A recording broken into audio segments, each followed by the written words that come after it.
My family ditched my wedding to go party, then brushed it off like it meant nothing. "It's just a piece of paper," they said.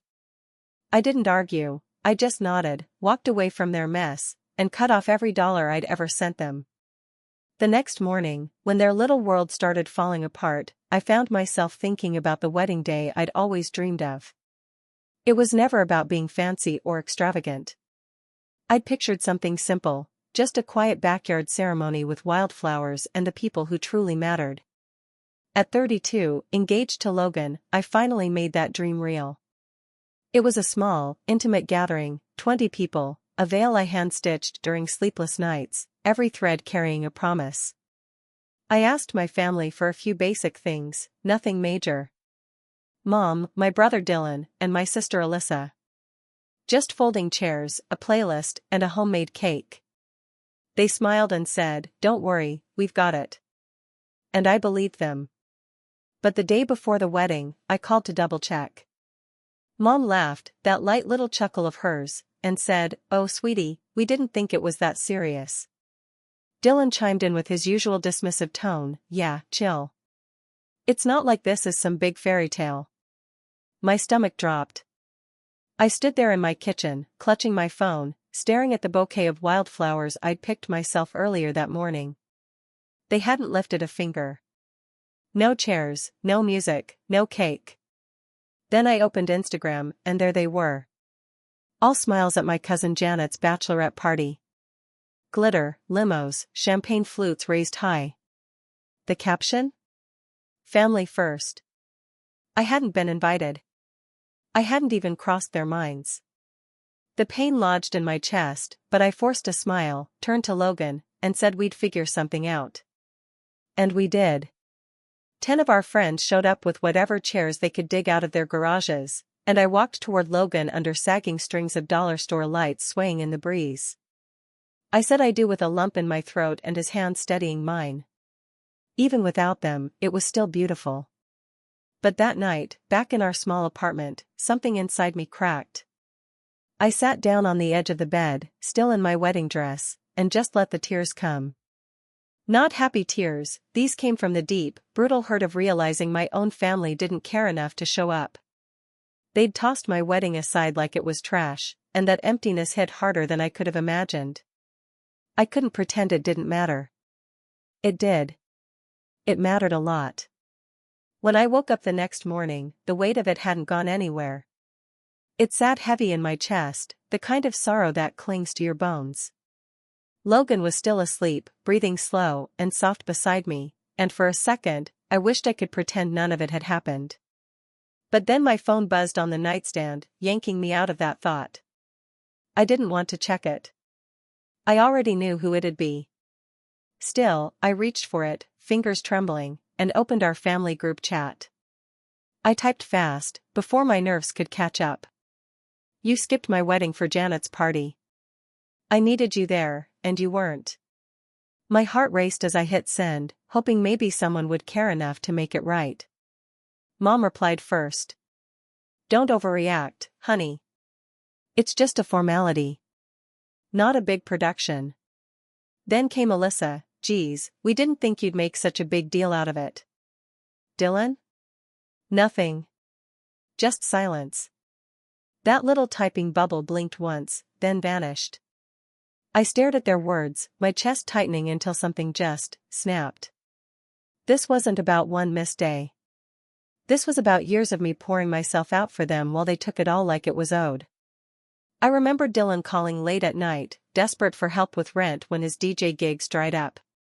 $1,650 here, $450 there, always followed by, "You're the best, sis." I thought about Alyssa and her endless sob stories, breakups, bounce checks, and the monthly $80 I sent so she could keep her phone on.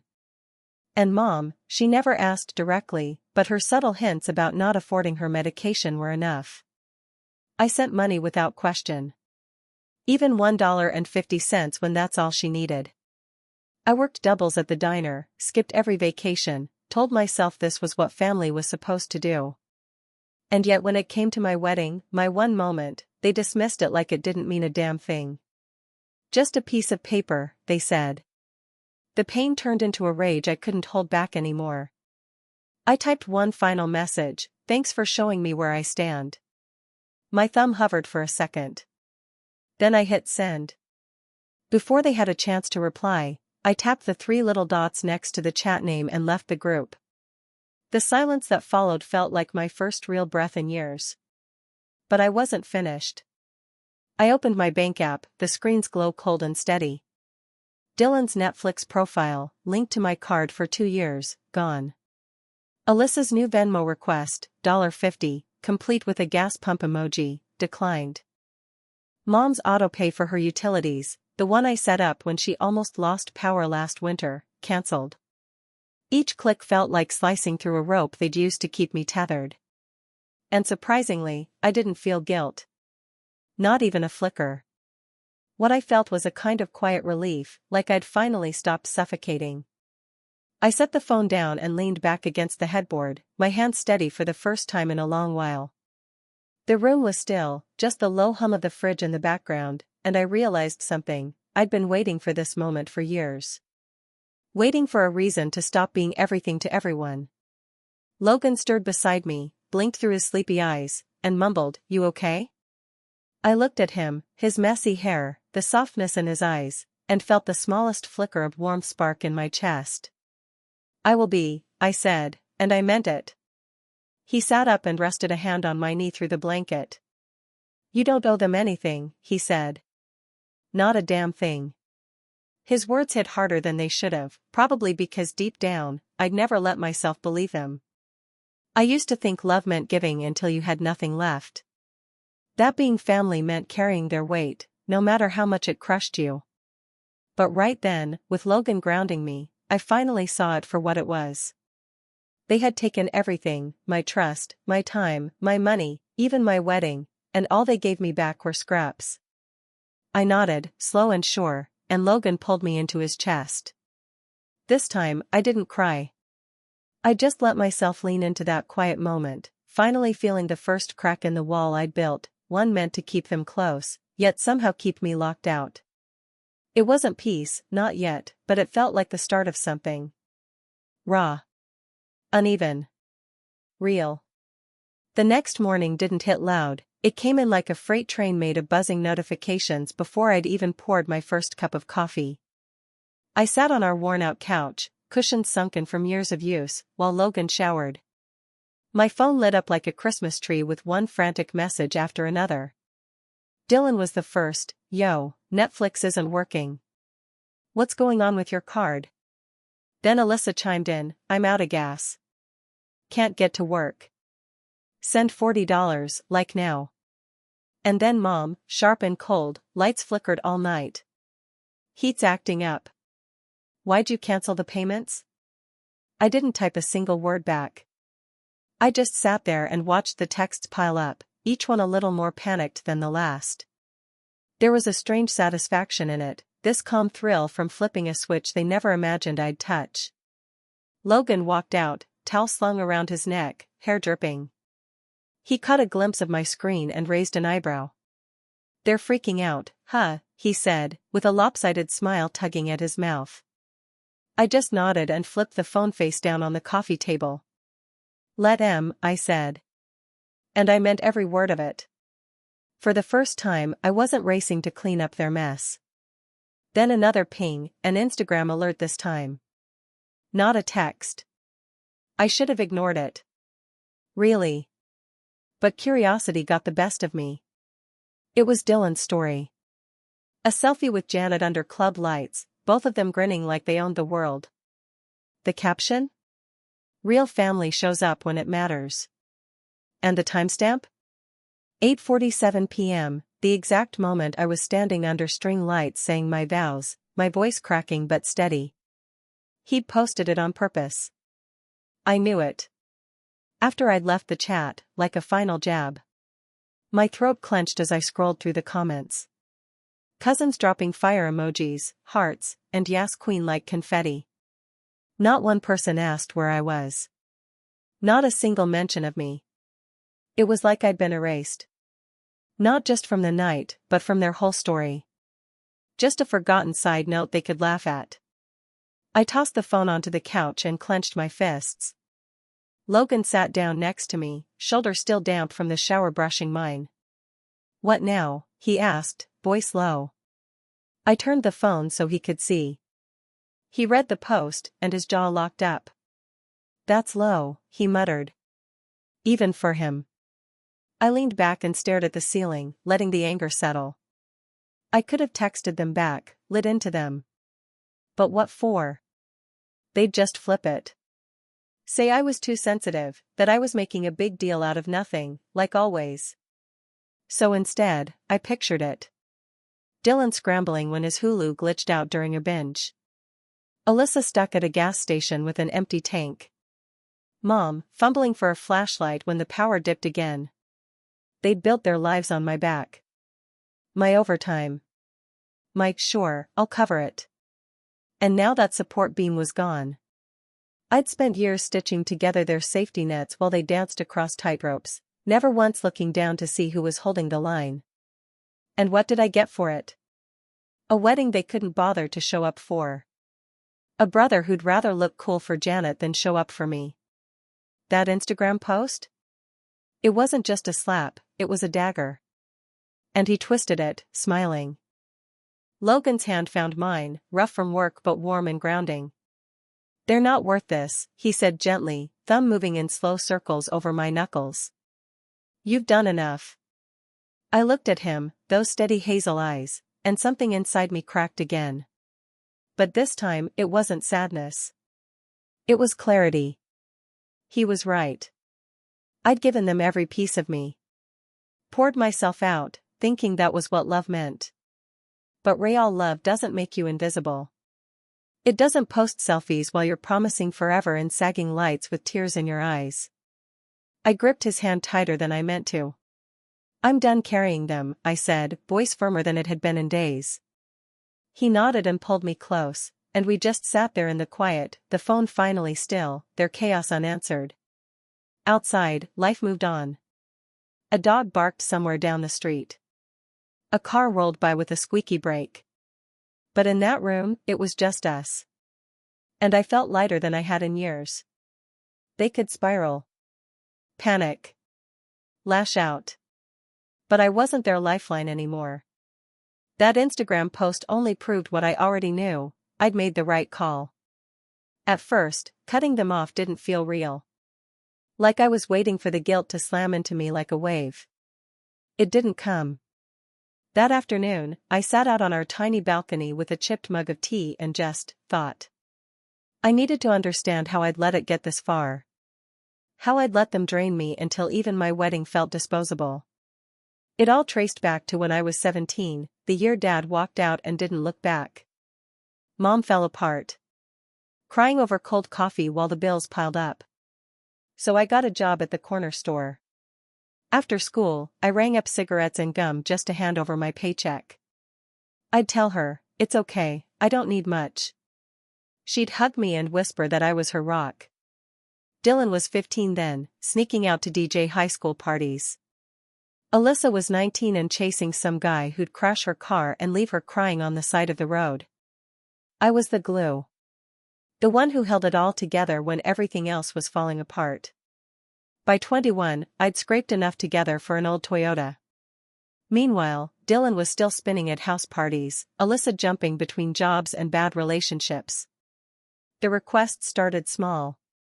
"Can you float me $100 for rent?" Dylan would ask.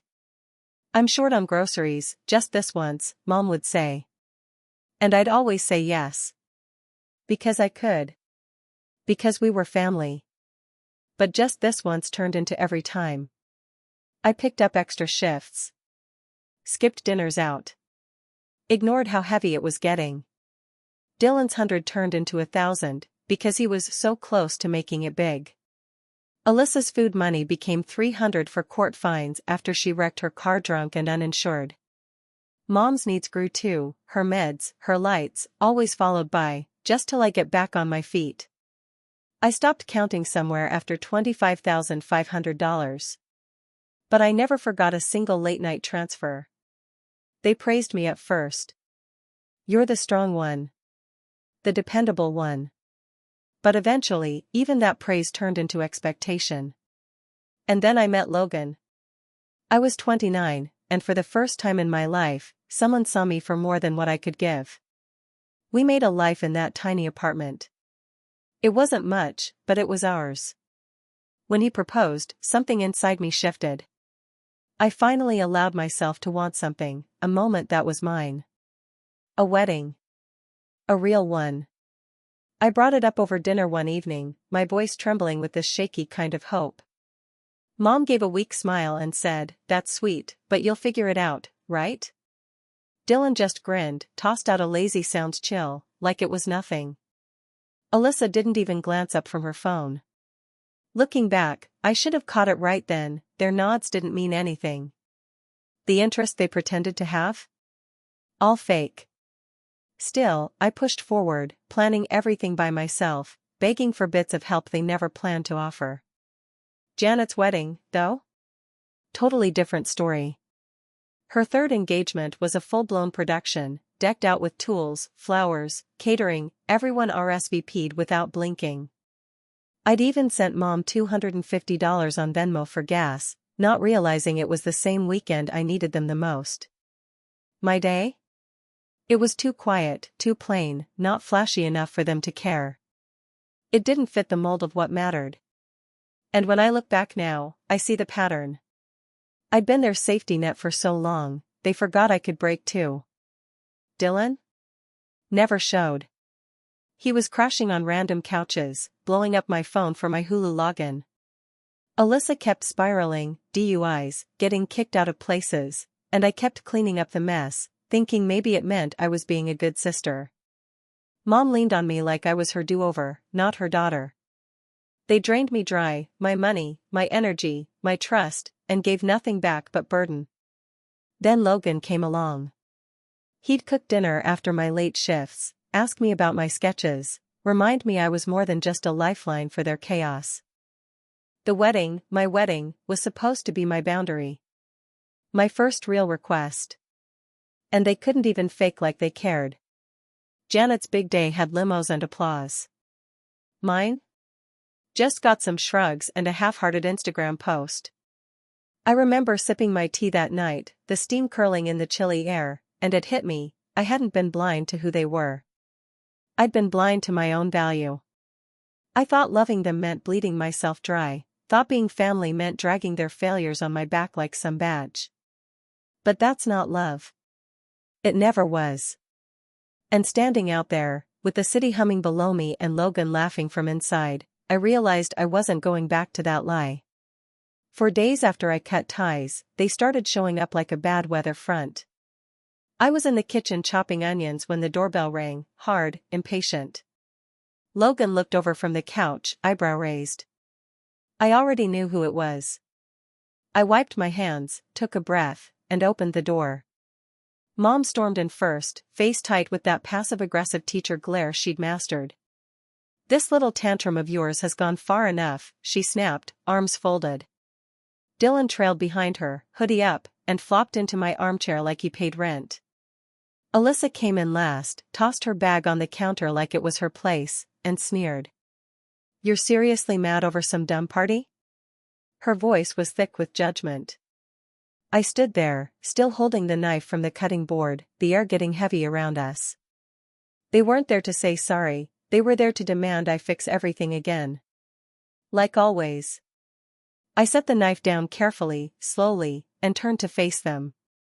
"It wasn't just a party," I said, my voice steady even if my chest wasn't. "It was my wedding. And you picked Janet's night over mine. After everything I've done for you." The words started pouring out. "Dylan, I paid your rent, your subscriptions, thousands of dollars. Alyssa, I covered your fines, your phone bills, bailed you out every time. And you, Mom, your bills, your meds, every time you hit a wall. I asked for one day. Just one. And you all vanished." Their expressions froze like I'd slapped them.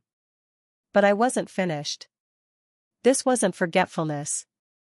You made a choice. You decided I didn't matter. The silence that followed was thick, until Mom waved a hand like she was brushing away crumbs. "We sold your veil on eBay," she said, like she was talking about an old lamp. "Figured you were done with it after all that drama." My veil, hours of stitching, something I'd poured love into, gone for $25. My eyes burned, but I didn't break. Then Alyssa chuckled, leaned against the counter. "I used your venue deposit for Janet's gift," she said, grinning like she'd won something.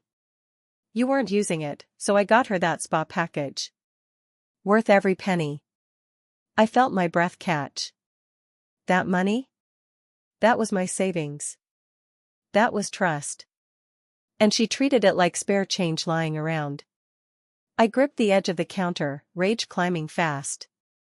"You stole from me?" My voice cracked. "Both of you?" Dylan finally looked up, all irritated. "Relax. It's not that serious. You're acting like we killed someone." Mom chimed in, arms still crossed. "You're blowing this way out of proportion. We're your family. Not the enemy." I laughed, short, sharp, bitter. And it startled them. "Family?" I said. "Family doesn't ditch you. Doesn't sell your stuff, steal your savings, and then act like you're the crazy one." That's when Patricia walked out of the bathroom. She'd heard everything. She stopped in her tracks, eyes wide, and then came to stand beside me. "You've got to be kidding me," she said, staring them down. "You treat her like an ATM, and the second she says no, this is how you act? Selling her veil? Stealing her money?" Her voice cracked with a fury I hadn't even found yet. "You're not family. You're parasites." Mom snapped. "Stay out of this, Patricia." But Patricia wasn't backing down. She shook her head. "No. I've watched her bleed for you people, and I'm done." She grabbed her coat, and the click of the door behind her sounded like a final note.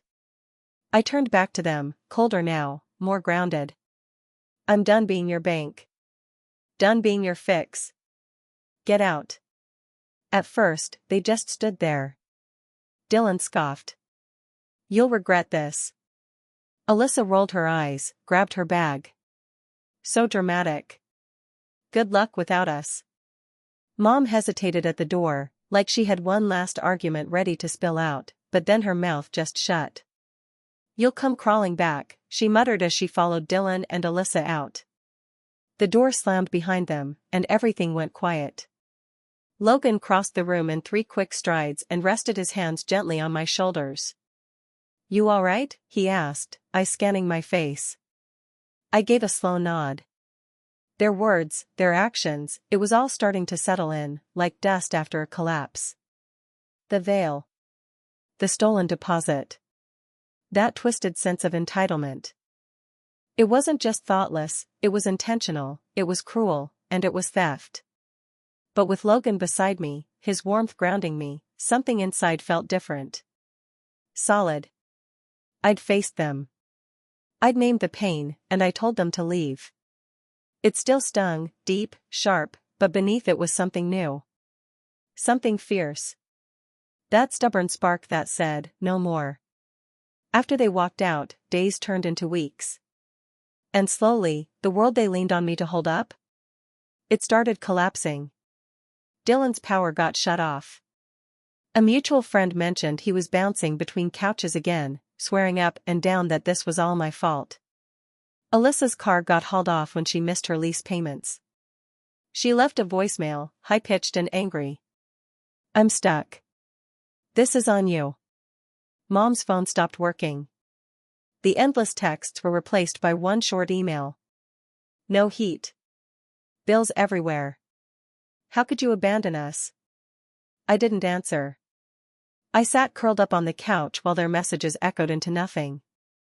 Logan was across the room, stirring chili, watching me with a calm kind of pride. "They're learning what life looks like without you," he said. I gave a soft smile. Took long enough. And it felt real.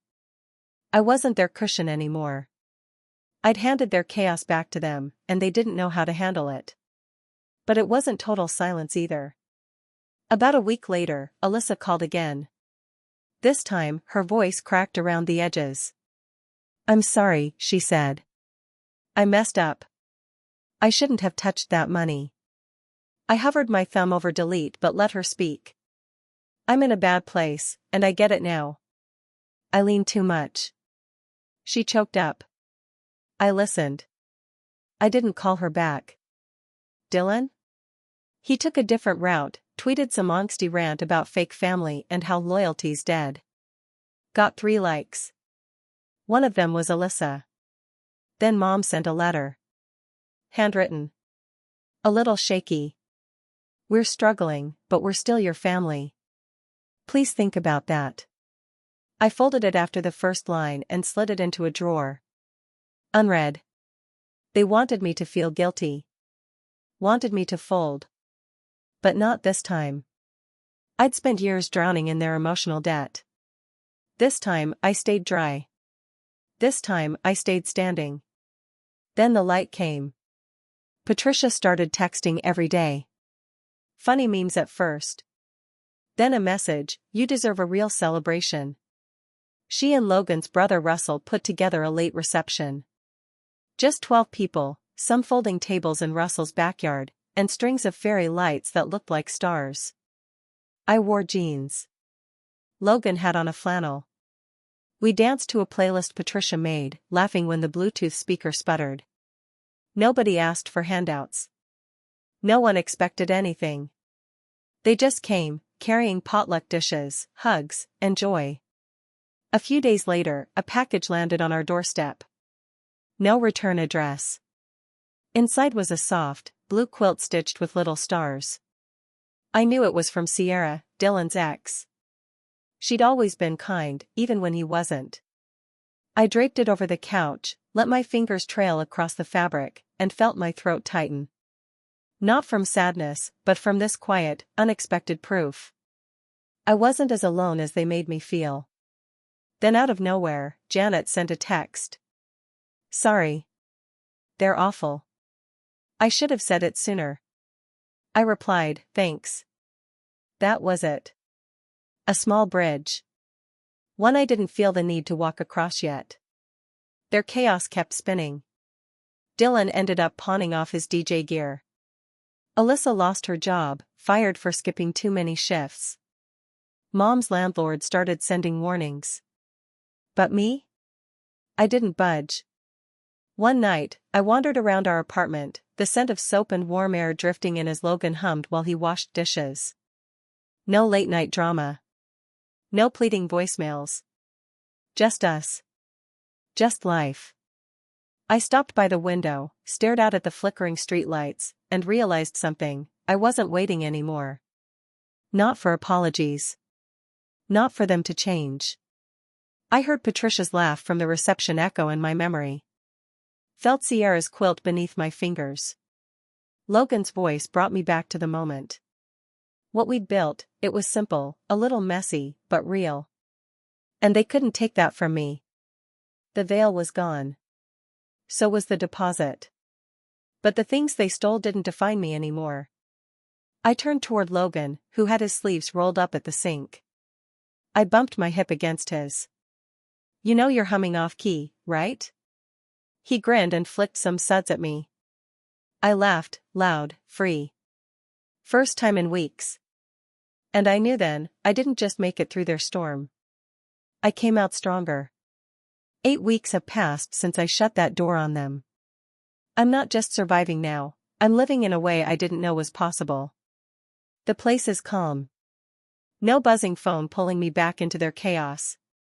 Logan and I dance in the kitchen to old rock songs. Sierra's quilt rests on the couch like a quiet embrace. Patricia swings by with paint samples, swearing teal is my color. And I've started sketching again, wildflowers, faces, all the pieces of me I'd let go of. Sure, the veil still stings. Alyssa's theft burns. Dylan's tweet lingers in the back of my mind sometimes. But I don't flinch. I don't fold. Alyssa still texts every now and then, "Hope you're okay, miss you," but I don't reply. Not out of anger. Out of clarity. I'm not her emergency contact anymore. Dylan's rants faded into silence, no likes left to feed him.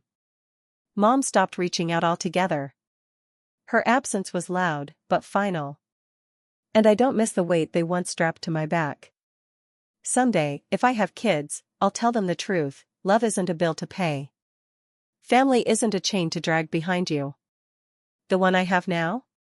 I built it. With Logan's steady hands. Patricia's fire. Janet's quiet acknowledgement. Even Sierra's gentle kindness.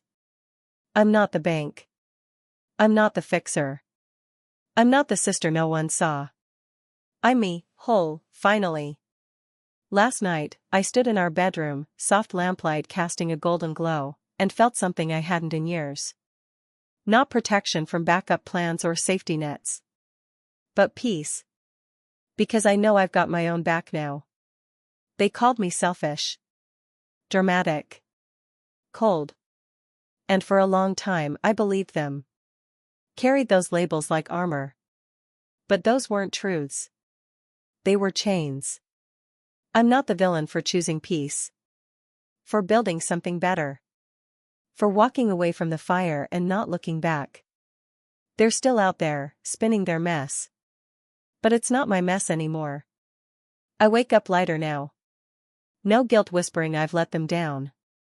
Logan says I smile more, and he's right. I feel it. Wild. Free. I chose myself. And if that's a sin, I'll carry it proudly.